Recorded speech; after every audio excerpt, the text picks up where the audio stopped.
Salam sehat untuk semua guru di seluruh Indonesia. Perkenalkan, saya Ahmad Fauzan Hakim, guru SMK Nurul Shalab Kemiri, Kabupaten Purworejo, calon guru penggerak Angkatan 10.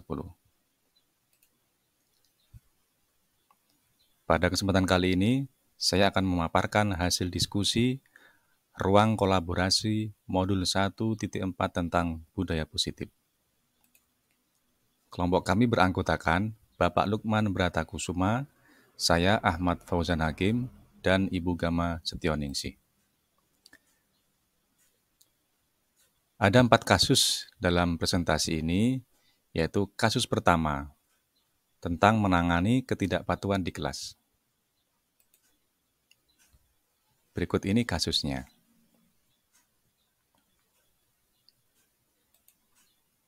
Untuk pertanyaan pertama, dalam kasus di atas, langkah-langkah restitusi apa saja yang sudah dijalankan oleh Ibu Santi?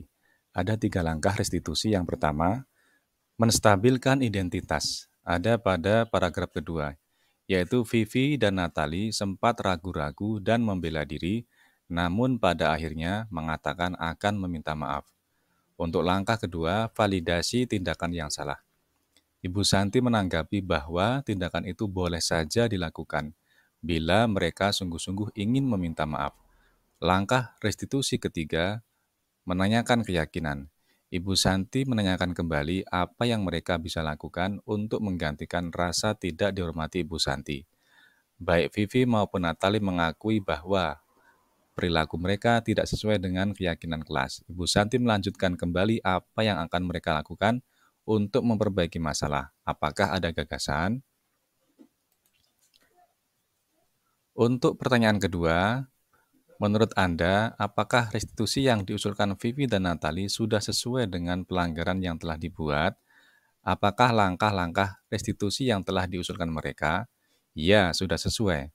Mereka akan berdiskusi dengan teman sekelasnya tentang keyakinan kelas dan akan meminta maaf dengan mengirim email kepada Ibu Eni.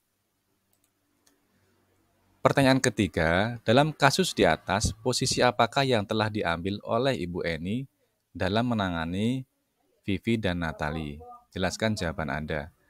Dalam hal ini, posisi Ibu Eni adalah pembuat rasa bersalah, yaitu membuat Vivi dan Natali merasa bersalah dengan berkata, ayolah tugasnya dikerjakan. Nanti Ibu ditegur Bapak Kepala Sekolah kalau kalian tidak mengerjakan tugas. Untuk pertanyaan keempat, jika Anda adalah Pak Hasan, bagaimana Anda menyikapi langkah yang ditempuh Ibu Santi? Yang pertama, mengapresiasi atas tindakan Bu Santi. Yang kedua, meminta Bu Santi untuk berbagi praktik mengenai restitusi kepada rekan sejawat. Untuk kasus kedua, ketaatan terhadap peraturan sekolah. Berikut untuk kasusnya.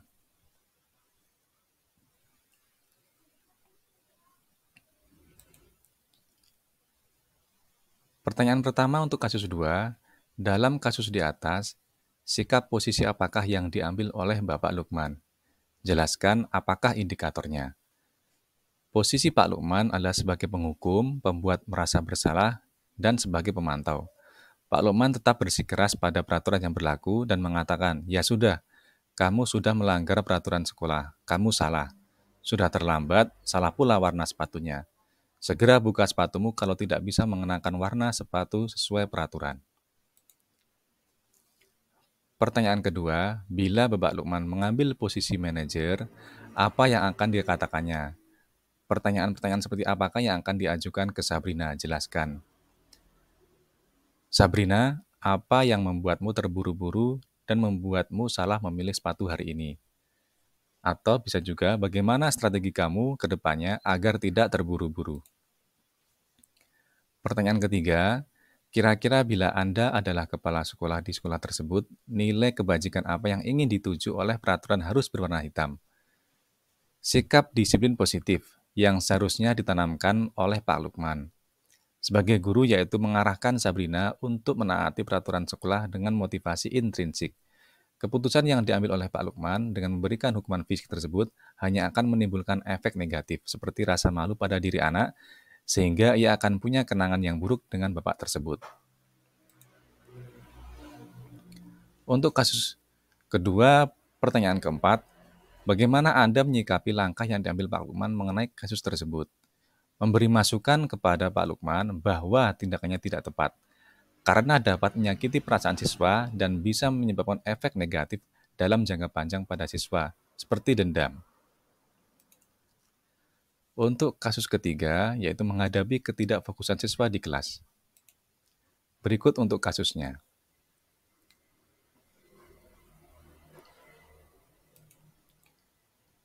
Pertanyaan pertama, posisi kontrol apa yang diambil Ibu Dani dalam pendekatannya kepada Fajar?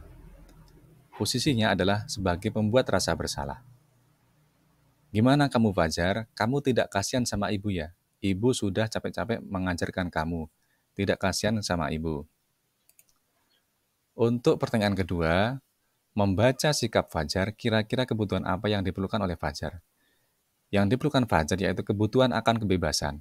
Anak-anak dengan kebutuhan kebebasan yang tinggi menginginkan pilihan, mereka perlu banyak bergerak, suka mencoba-coba, tidak terlalu terpengaruh orang lain, dan senang mencoba hal baru dan menarik. Untuk pertanyaan ketiga, bila mana Bu Dani mengambil posisi pemantau, apa yang akan dilakukan atau dikatakan olehnya? Pertanyaan-pertanyaan seperti apa yang akan diajukan, jelaskan. Fajar, apakah kamu mengingat kesepakatan kelas kita? Atau bisa juga, apa yang membuat kamu tidak fokus pada pembelajaran ibu? Bisa juga, jika kamu tidak memperhatikan saat pembelajaran di kelas, apakah kamu tahu konsekuensi apa yang kamu dapatkan? Untuk yang keempat, konsekuensinya nanti kamu akan mendapatkan jam tambahan saat jam istirahat. Untuk pertanyaan keempat, apabila Anda adalah kepala sekolah di sekolah Fajar dan mengetahui hal ini, bagaimana tindak lanjut Anda? Yang pertama, meminta Bu Dani agar melakukan pendekatan kepada Fajar di luar jam pelajaran untuk menyelesaikan masalah yang dihadapi. Yang kedua, meminta wali kelas Fajar dan guru BK untuk melakukan pendekatan lebih personal kepada Fajar. Yang ketiga, mengangkat masalah ini ke dalam komunitas belajar sekolah, lalu membahas bersama untuk mencari solusi. Untuk kasus yang terakhir, kasus 4, yaitu menyelesaikan pertengkaran antara dua murid yang bertengkar. Berikut ini kasusnya.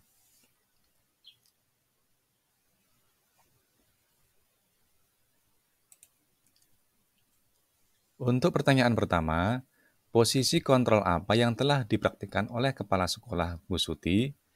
Hal-hal apa saja yang dilakukannya sehingga Anda berkesimpulan demikian? Posisi kontrolnya adalah sebagai manajer, yaitu bisa terlihat dalam 3 langkah restitusi. Yang pertama, validasi identitas. Ibu Suti berkata, Dino, sepertinya kamu saat ini sedang marah sekali. Membuat kesalahan adalah hal yang manusiawi. Validasi tindakan yang salah. Ibu mengatakan bahwa mempertahankan diri adalah hal yang penting, namun meminta Dino memikirkan cara lain untuk lebih efektif, karena saat ini Dino berada di ruang kepala sekolah. Yang ketiga, bertanya tentang keyakinan sekolah yang telah disepakati. Ibu Suti bertanya tentang keyakinan sekolah yang telah disepakati. Yang keempat, bertanya tentang solusi dari permasalahan. Ibu Suti bertanya pada Dino, bersedia memperbaiki masalah yang telah dilakukan terhadap Anto. Ibu Suti juga balik bertanya pada Anto, hal apa yang bisa dilakukan Dino untuk memperbaiki masalah. Yang kelima, memberikan penguatan dan dukungan. Ibu Suti memberikan penguatan dan dukungan kepada Doni untuk memperbaiki masalah dengan cara belajar menjahit baju Anto. Untuk pertanyaan kedua, dalam kasus tersebut, bagaimana Dino dikuatkan? Bagaimana Anto dikuatkan oleh Ibu Suti? Yang pertama, Dino dikuatkan dengan menstabilkan identitasnya bahwa melakukan kesalahan adalah hal manusiawi dan mempertahankan diri juga penting. Yang kedua, Ibu Suti mendukung Dino memperbaiki kesalahan dengan menyarankan untuk mengganti kancing Anto yang lepas dan belajar menjahit bersama guru tata busana. Yang ketiga, Anto dikuatkan dengan diberikan kesempatan untuk memberikan solusi mengatasi masalah kancing bajunya terlepas. Pertanyaan ketiga, kira-kira nilai-nilai kebajikan atau keyakinan sekolah apa yang dituju dalam kasus tersebut? Jelaskan. Ada nilai tanggung jawab dan integritas. Dino yang telah bertindak agresif diajak untuk melakukan tindakan yang dapat menyelesaikan masalah, atau diajak untuk menyampaikan keinginannya terkait kerugian yang ia alami. Kemudian ada nilai mandiri. Dino bersedia belajar menjahit sendiri dengan guru tata busana agar nantinya dapat menjahit sendiri kancing baju antok yang lepas. Setelah mendalami 4 kasus di atas, kami memberikan refleksi, yaitu yang pertama, guru perlu memiliki kemampuan dalam mewujudkan budaya positif di sekolah. Yang kedua, sebagai guru penting untuk menerapkan disiplin yang mengajarkan anak dapat bertanggung jawab dan dapat memiliki kesadaran diri berdasarkan nilai-nilai kebajikan. Yang ketiga, guru perlu membimbing murid agar mereka mampu memahami dan menyadari perbuatannya berdasarkan motivasi internal, bukan akibat dari paksaan, pujian, atau hukuman. Berikut presentasi dari kelompok kami. Terima kasih, semoga bermanfaat. Salam sehat untuk Bapak Ibu guru di seluruh Indonesia.